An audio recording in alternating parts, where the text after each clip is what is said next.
Bom, nós vamos então discutir hoje os aspectos processuais dos alimentos. É uma matéria que envolve não apenas questões de direito civil e de direito de família, mas também questões de processo civil. E é claro que eu sei que há alguns alunos aqui que estão iniciando o curso. Então, eu vou fazer algumas considerações aqui de ordem processual, procurando esclarecer, na medida do possível, como é que funciona o processo. Para a gente ter em mente essa situação de um processo de alimentos, nós temos que distinguir as três grandes categorias que o processo civil traz.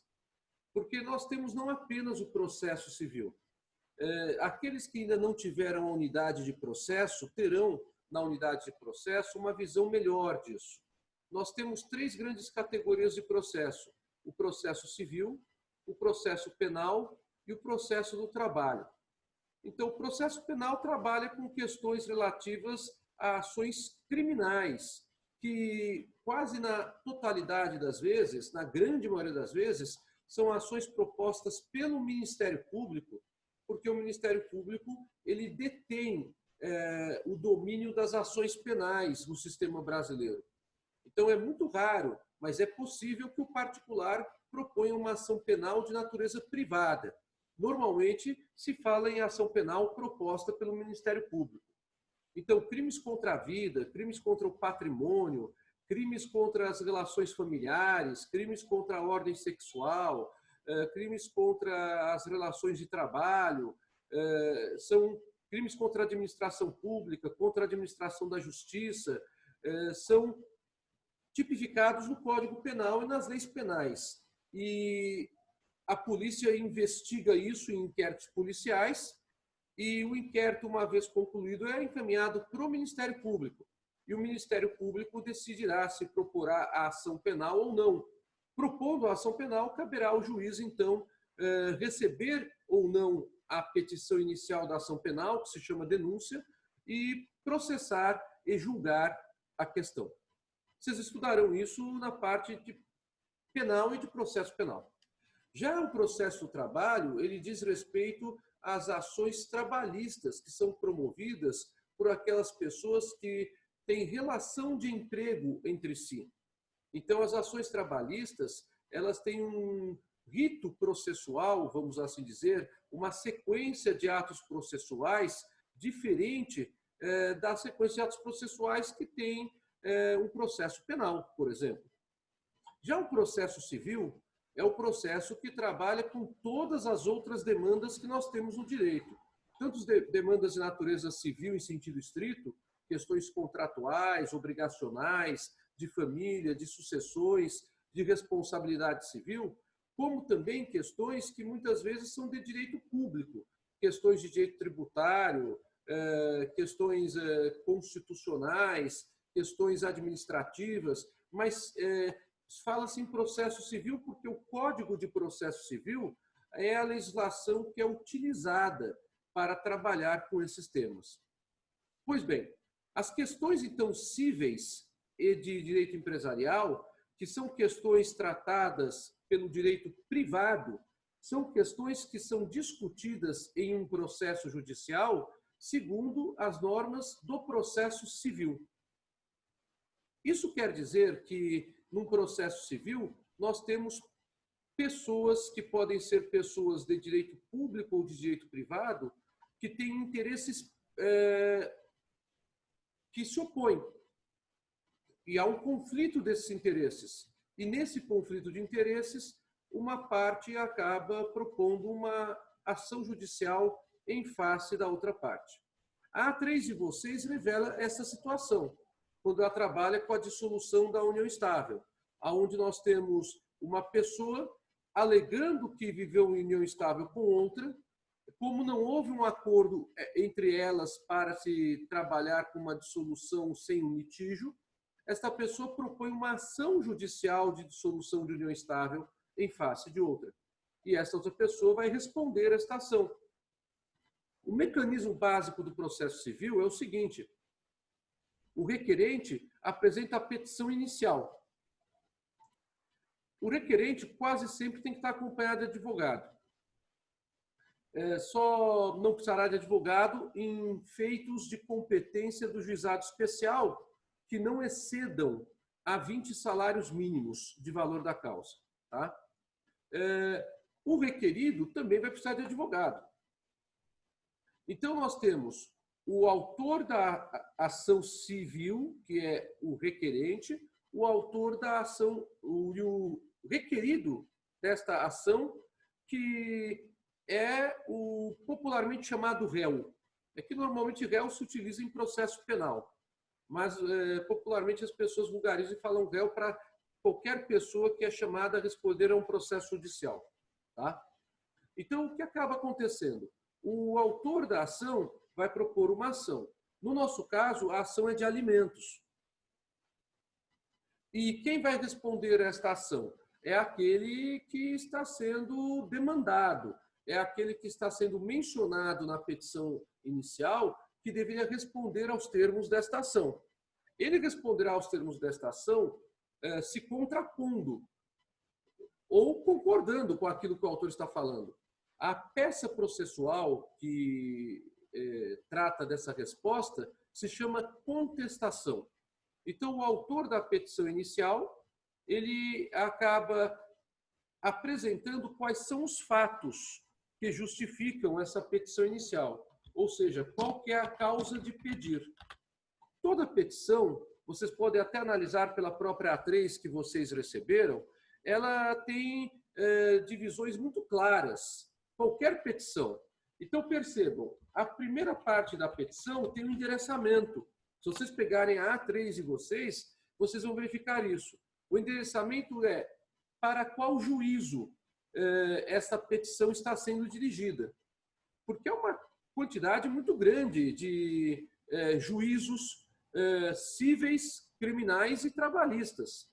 Então, a ação de alimentos não é uma ação criminal. A ação de alimentos não é uma ação trabalhista. A ação de alimentos é uma ação cível. Por conta disso, ela está sendo dirigida a um juízo de família. Certo? Bom, então, na causa de pedir, o autor vai expor quais são os fatos que o levam a dirigir aquele pedido. Mas a primeira coisa que está na petição inicial, que vocês podem perceber, é o endereçamento, isto é, quem é a pessoa que é órgão do Poder Judiciário, quem é o juiz ou a juíza que irá analisar aquela petição.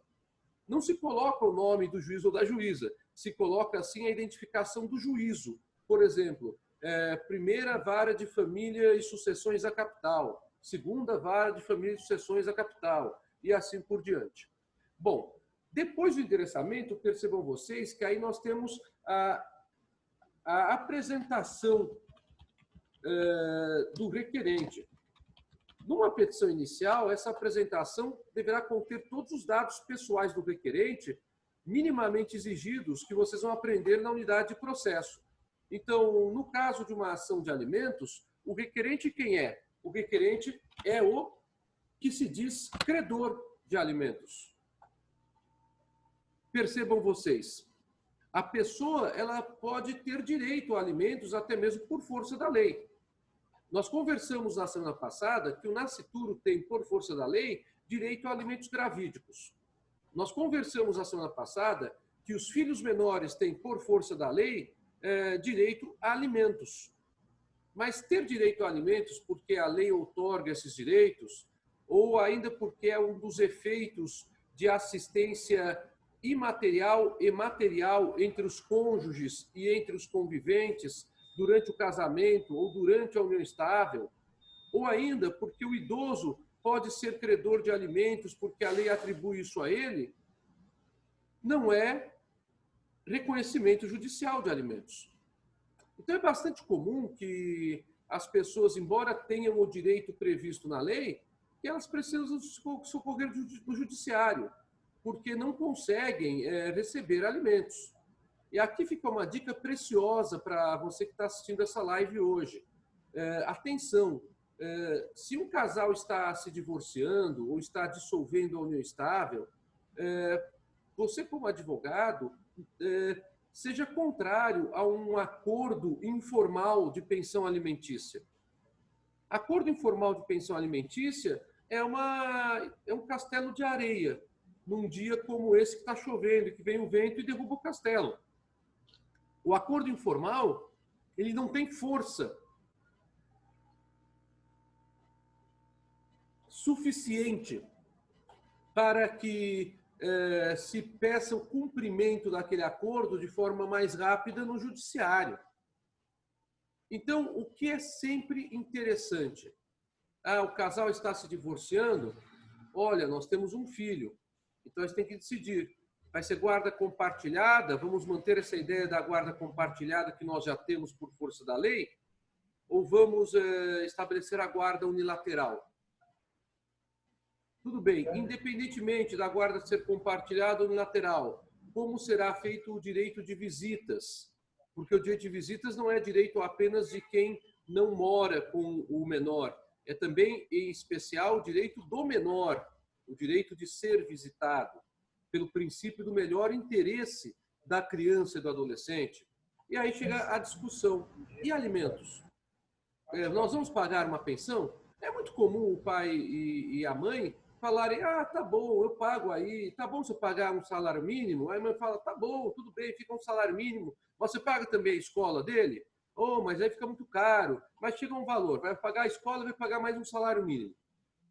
E, por incrível que pareça, não faz um acordo judicial. Simplesmente faz um acordo de boca.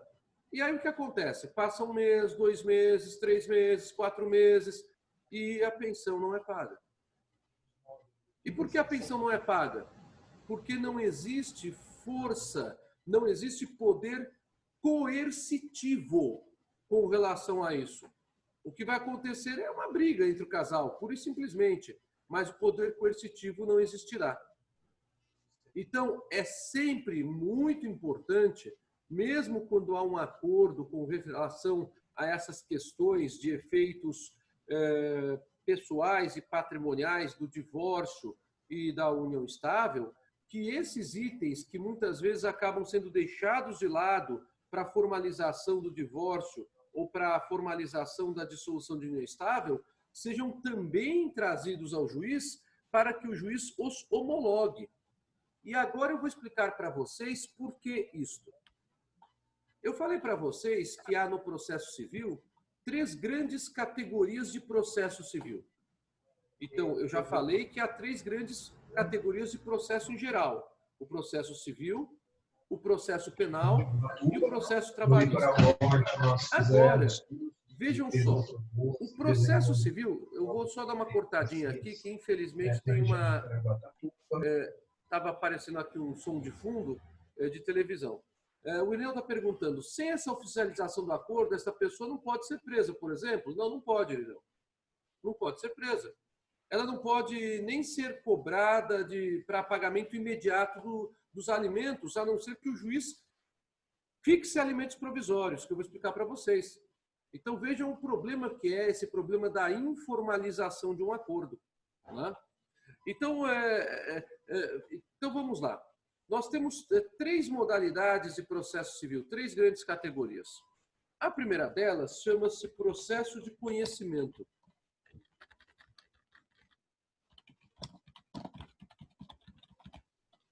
A segunda delas chama-se processo de execução. No nosso caso, de execução civil. Né? Fique tranquilo, ninguém vai matar ninguém. Tá? É o nome do processo. E o terceiro processo, a terceira categoria, que é do processo cautelar, que atualmente as pessoas utilizam o nome de tutela de urgência.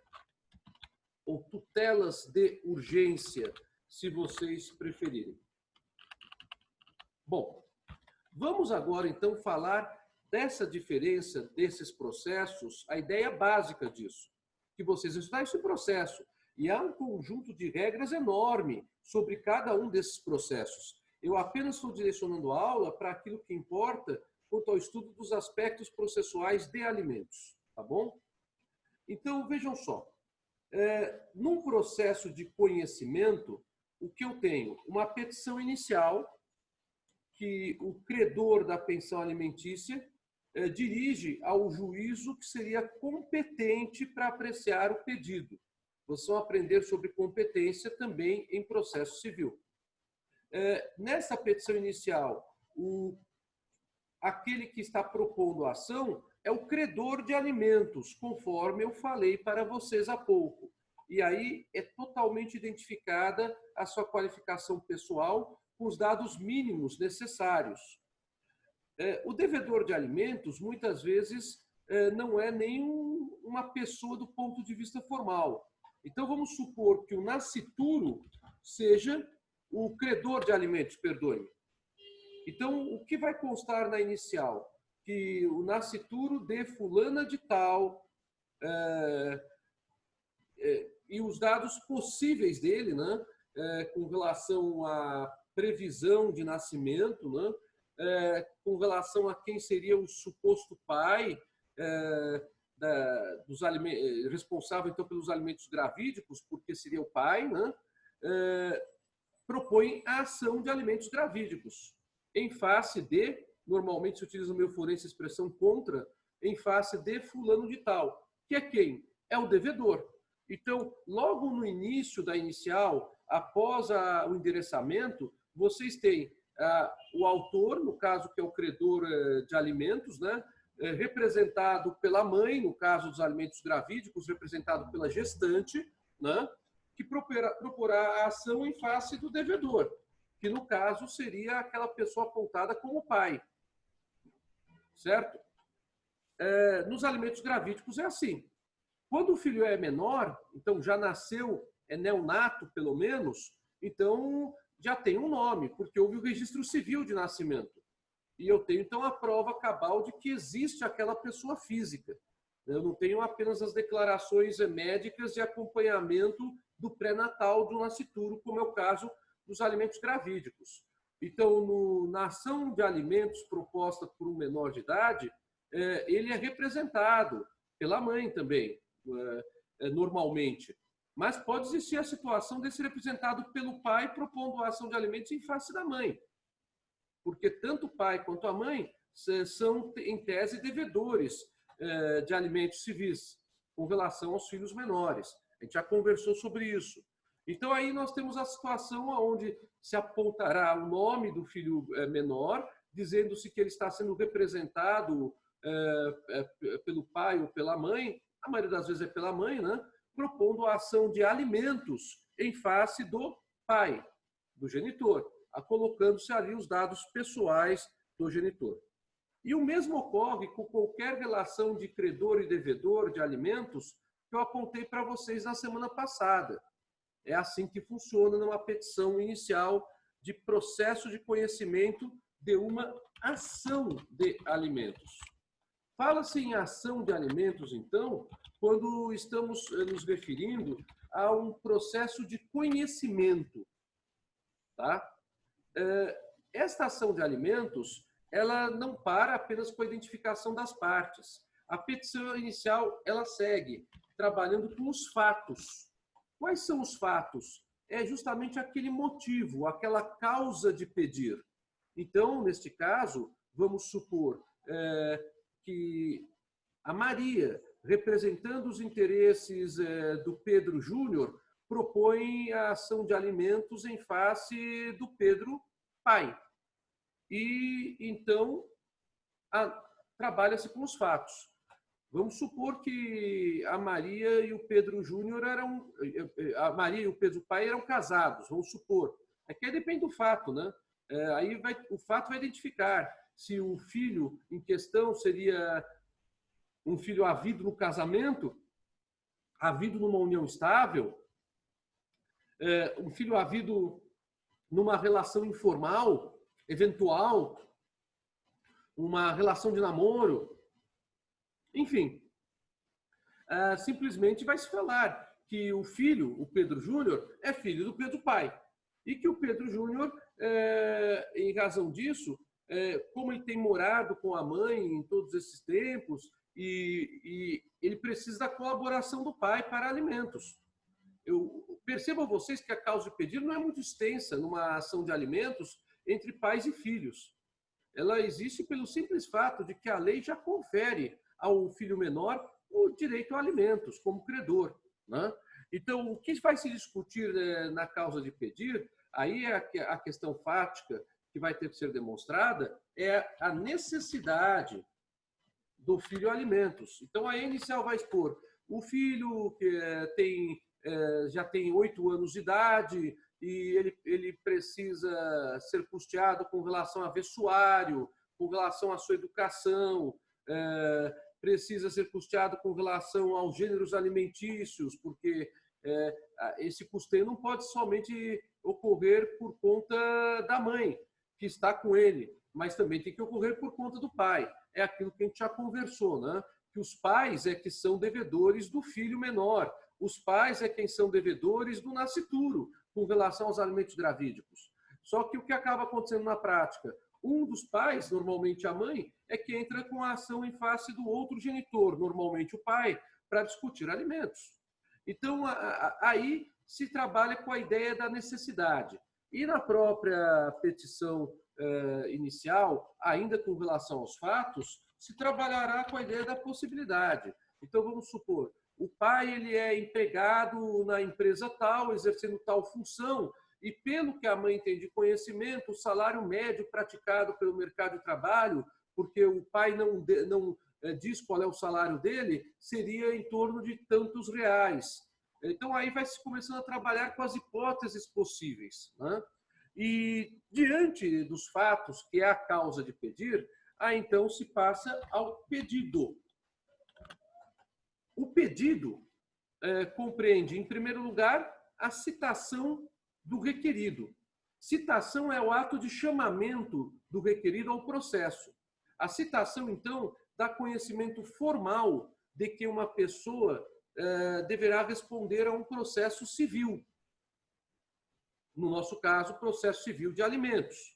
Então, o requerido está sendo citado para responder à ação de alimentos proposta pelo Pedro Júnior, que está sendo devidamente representado pela autora da ação, que é a mãe do Pedro Júnior, a Maria, né, no nosso exemplo.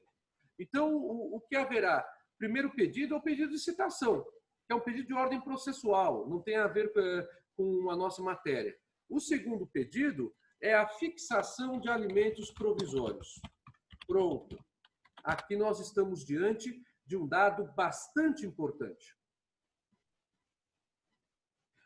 Por que fixação de alimentos provisórios? Porque nem sempre haverá condições do processo ser julgado com a celeridade devida. Aliás, de acordo com os números processuais de casos que temos no Brasil, de todos os temas, um dos problemas que nós temos no Brasil está ligado ao número muito grande de ações judiciais de toda a ordem, não apenas de família, claro, e a infraestrutura do Poder Judiciário brasileiro. O Poder Judiciário brasileiro é um poder judiciário bastante respeitado na América Latina e também por outros países. Alguns países europeus respeitam muito o judiciário brasileiro. O judiciário brasileiro realmente tem prestado serviços históricos extremamente importantes para o Brasil. Para vocês terem uma ideia, por exemplo, daqui de São Paulo, o Tribunal de Justiça de São Paulo em capacidade de quantidade de processos e número de membros da magistratura, que são os desembargadores, que integram as chamadas câmaras para julgar os casos, a maioria deles em grau de recurso, outras vezes casos de competência originária, em todas as áreas, cíveis e penais, o trabalhista e da Justiça do Trabalho, né? O Tribunal de Justiça de São Paulo é o primeiro ou segundo maior tribunal de justiça do mundo. Essa dúvida ela apenas existe porque há um tribunal na Europa em que os números concorrem com os números de São Paulo. Mas, para vocês entenderem a importância do Tribunal de Justiça de São Paulo, por exemplo, dentro do direito brasileiro e também dentro da organização judiciária, até mesmo com relação aos seus julgados. Bom, então é natural que muitas vezes os processos demorem. Aliás, nós brasileiros, nós até temos essa crítica feita pela população, pela imprensa, sobre a demora dos processos judiciais. Não é uma exclusividade brasileira, já adianto para vocês. Então, em virtude da demora dos processos, alguns processos chegam a demorar no fórum, que é normalmente o primeiro grau, a primeira instância, alguns processos costumam demorar de 2 a 4 anos para terminarem, né? E aí você pode colocar mais 2 a 4 anos na segunda instância, que é normalmente o Tribunal de Justiça, quando o caso é da Justiça Estadual, ou o Tribunal Regional Federal, quando o caso é da Justiça Federal, ou o Tribunal Regional do Trabalho, quando a causa é trabalhista, né? Então, nós temos uma demora do processo. E o credor de alimentos, ele precisa dos alimentos imediatamente, porque os alimentos, nós conversamos, eles têm a natureza de direito da personalidade. Então, eu preciso disso. Por conta disso, a ação de alimentos prevista numa lei específica, além da previsão que há no Código de Processo Civil, que é a Lei 5478, de 25/7/1968, essa lei já sofreu grandes alterações, tá? Mas ela continua em vigor. E a ação de alimentos normal é proposta com base nesta lei. Já a ação de alimentos gravídicos, ela é proposta com base na lei que eu comentei com vocês semana passada, a Lei 11.804, de 5 de novembro de 2008. Mas percebam vocês, ambas as legislações elas estão em vigor, além da legislação prevista no Código de Processo Civil. Então, na ação de alimentos, autoriza-se que o juiz, caso ocorra esse pedido, julgue esse pedido. Quem vai fazer o pedido de alimentos provisórios? A própria pessoa que ingressou com a petição inicial. Então, o pedido, na realidade, é um conjunto de pedidos, é um combo, tá? O primeiro pedido, a citação da outra parte. O segundo pedido, a fixação de alimentos provisórios. Quais são os requisitos legais para que sejam fixados alimentos provisórios? Esses requisitos legais, eles não dizem respeito ao julgamento final do processo. Eles são requisitos, então, de ordem processual. Eles podem ser modificados. São requisitos que têm como natureza a provisoriedade da decisão. Então, a decisão aqui tem caráter meramente provisório e que serve para atender a uma urgência solicitada pelo autor da ação de alimentos. Os requisitos dos alimentos provisórios são 2. O fumus boni iuris,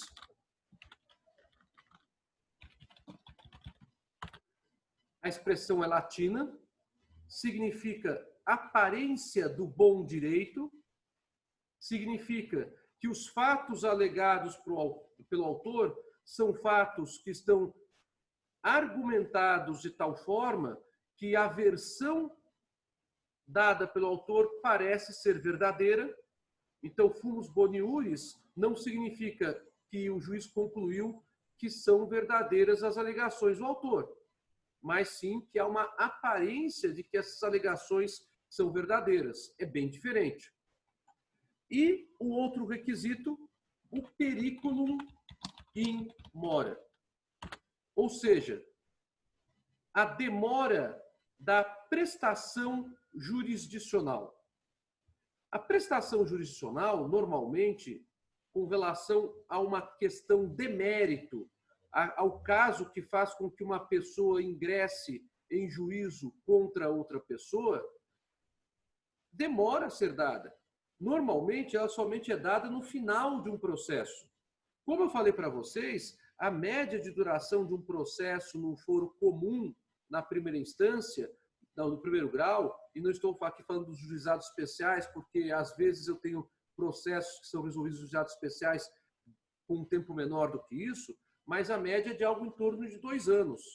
Imaginem vocês, o credor de pensão alimentícia, esperando 2 anos para receber pensão alimentícia.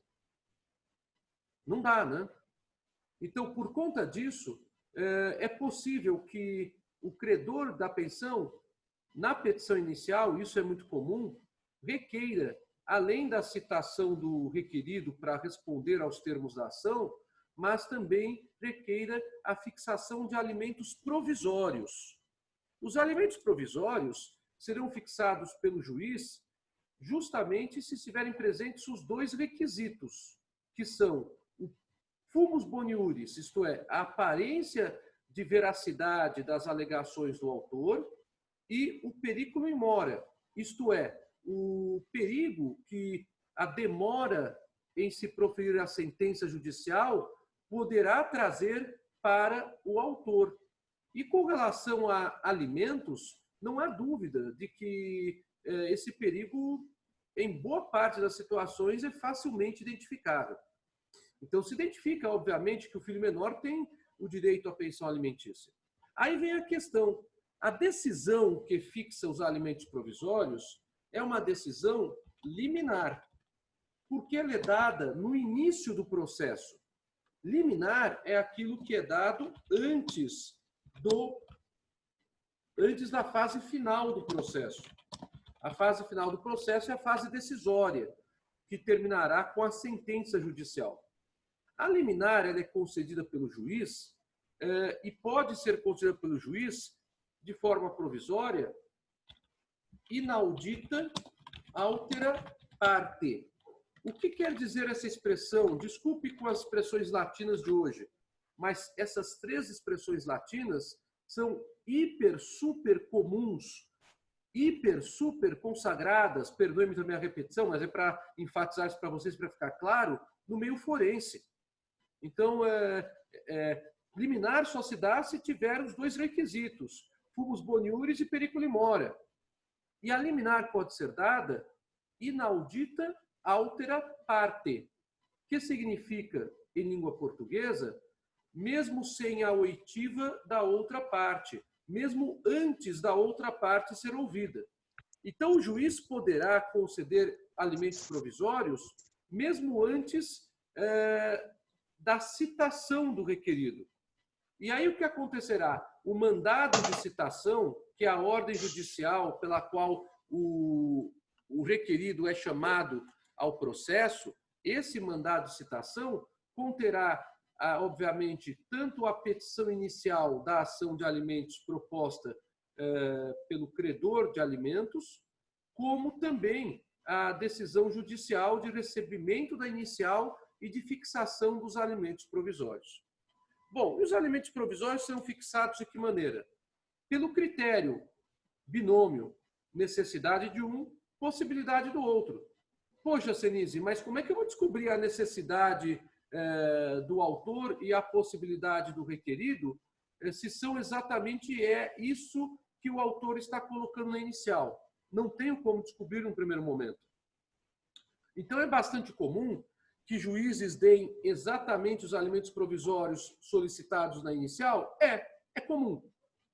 Mas também é bastante comum que o juiz apenas parcialmente dê os alimentos provisórios solicitados. Então, vamos supor que o autor da ação peça alimentos provisórios de 1/3 dos rendimentos recebidos pelo requerido. Muitas vezes, quando a questão é pura e simplesmente ligada a contra-cheque, não é difícil essa fixação ser de 1/3. Mas o juiz pode, dentro de uma prudência judicial, estabelecer um outro valor. Pode estabelecer um valor provisório de um salário mínimo, pode estabelecer um valor provisório de 1/4 ou de 1/5 de alimentos provisórios. E é claro, a decisão liminar ela pode se sujeitar a recurso. Qualquer uma das partes, tanto o autor que não concordar com o indeferimento ou com o deferimento parcial dos alimentos provisórios que pediu, como o requerido, ao responder ao contestar a ação, poderá, além de contestar a ação, recorrer da decisão para pedir uma redução ou até mesmo a supressão dos provisórios, no caso do requerido. Aí vocês vão aprender quais são os mecanismos processuais de recurso, tá? Em processo, na unidade de processo. Mas o que é importante frisar? Os alimentos provisórios, então, eles podem ser concedidos por uma razão de urgência, a título de liminar. Percebam vocês que a liminar de alimentos provisórios, ela é uma decisão judicial, mas não é uma sentença. Ela é uma decisão judicial de caráter precário, de caráter provisório. Por isso o nome é alimentos provisórios. Isso quer dizer que essa decisão liminar poderá ser revogada ou modificada pelo juiz a qualquer tempo durante o andamento do processo de conhecimento. Ficou claro para vocês essa situação? Bom, os outros pedidos da petição inicial de alimentos. Terceiro pedido, que o autor ele requer a produção de todas as provas admitidas em direito, que são a declaração do requerido, as provas documentais, as provas testemunhais, são importantes muitas vezes para averiguar qual seria a real necessidade do suposto credor de alimentos e qual seria a real possibilidade do suposto devedor, né? E provas periciais, provas eletrônicas. O autor pode pedir, inclusive, que o juiz quebre determinadas questões confidenciais do requerido. E é por isso que a ação de alimentos, como as outras ações de família, tramita em segredo de justiça, porque há muitas vezes dados confidenciais que são ali tratados. Então é possível que o juiz quebre o sigilo bancário, muitas vezes para identificar qual que é a real possibilidade do requerido numa ação. É possível que o juiz quebre o sigilo fiscal para obtenção de declaração de imposto de renda, que o juiz quebre o sigilo de cartões de crédito para que se tenha a real situação da qualidade de vida, do estilo de vida que o requerido leva. São possibilidades. Então, por conta disso, a ação de alimentos, assim como as outras ações de família, tramita em sigilo, em segredo de justiça. E, ao final, o último pedido, obviamente, é o pedido de procedência da ação, né? O autor da ação pedirá a procedência da ação e, nesta procedência da ação, pedirá a condenação do requerido a alimentos definitivos. Então, o que a sentença judicial faz é analisar se cabem ou não alimentos definitivos em favor do autor. Alimentos definitivos, eles podem sofrer modificação com o tempo. Então, eles são definitivos como é a música do poeta, né? O amor é eterno enquanto dura. Então, vamos trabalhar aqui com a ideia de alimentos. Os alimentos são eternos enquanto duram. É exatamente isso. O juiz fixará os alimentos definitivos naquele processo. Ora, alimentos definitivos não são provisórios. Os provisórios são fixados em liminar. Os definitivos são fixados na sentença. E mesmo os definitivos se sujeitam a uma revisão posterior, caso ocorra a modificação do binômio necessidade de um, possibilidade do outro. Com relação à petição inicial dos alimentos, do processo de conhecimento de alimentos, percebam vocês que ela revela o pedido de produção de provas, antes do pedido de condenação à fixação dos alimentos definitivos. E é por isso que o processo aqui se chama de conhecimento, porque o juiz tomará conhecimento não apenas dos argumentos que são trazidos pelo autor da ação de alimentos e pelo requerido da ação de alimentos, mas o juiz também tomará conhecimento das provas, dos fatos alegados pelas partes. E há no processo civil uma regra bastante importante. Não basta você alegar um fato, é necessário você provar esse fato. Esta regra é: o ônus da prova incumbe a quem alega. A simples alegação de um fato não é suficiente para se considerar demonstrado aquele fato numa sentença definitiva. Até que numa sentença provisória, como numa concessão de liminar, isso seria possível, desde que eu tenha um convencimento do juiz suficiente quanto à urgência da medida liminar, pelo fumus boniuris e pelo periculum in mora, os dois requisitos da liminar. Numa sentença definitiva, claro, eu preciso ter esses fatos bem demonstrados para que se possa dar o ganho de causa ao autor, para que se julgue procedente a ação de alimentos. Então, como vocês podem perceber, o processo de conhecimento é um processo que tem uma duração mais longa do que os outros processos, que são o processo de execução civil e o processo cautelar. Porque no processo de conhecimento não há apenas a discussão liminar ou provisória dos alimentos, mas há toda a discussão das provas e dos fatos alegados pelas partes, para que o juiz, ao final do processo, após as partes se manifestarem em alegações finais e após, eventualmente, o Ministério Público se manifestar, porque o Ministério Público se manifestará, por exemplo, quando há interesse de incapaz. Aí o juiz proferirá a sentença definitiva, concedendo-se alimentos definitivos ou não. Bem, deu para vocês entenderem como funciona a ideia do processo de conhecimento de alimentos? Sabrina, ok. Elaine, ok. Então, está claro para vocês o como funciona. Então, qual que é a ideia procedimental desse processo de conhecimento? A ideia procedimental é a seguinte: eu tenho uma fase que se chama fase postulatória. Nesta fase postulatória, terei a petição inicial apresentada por aquele que está requerendo os alimentos e quase sempre requerendo também alimentos provisórios. A petição inicial, ela acaba sendo sucedida pela contestação. Tá?